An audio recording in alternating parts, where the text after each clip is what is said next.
ഖൈബർ യുദ്ധത്തിലാണ് പിടിക്കപ്പെട്ടത് സഫിയ റളിയല്ലാഹു അൻഹയെ. ബനൂ നദീർ ഗോത്രത്തിന്റെ നേതാവായിരുന്ന ഹുയയ്യ് ഇബ്നു അഖ്തബിന്റെ മകൾ.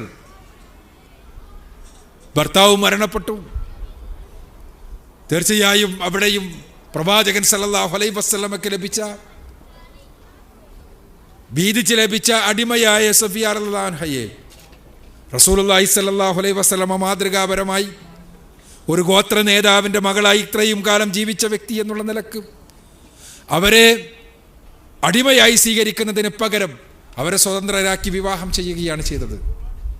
അവിടെ അടിമമോചനത്തിൻ്റെ വലിയ പാഠങ്ങൾ മനസ്സിലാകണമെങ്കിൽ അക്കാലഘട്ടത്തിലേക്ക് നമ്മൾക്ക് തിരിച്ച് നടക്കാൻ കഴിയണം. അങ്ങനെ തിരിച്ചു നടക്കാൻ കഴിഞ്ഞാൽ റസൂലുള്ളാഹി സ്വല്ലല്ലാഹു അലൈഹി വസല്ലം അടിമമോചനത്തിന് വേണ്ടി നടത്തിയ വിവാഹങ്ങളുടെ മാനവികതയുടെ വലുപ്പം നമുക്ക് മനസ്സിലാക്കാൻ കഴിയും.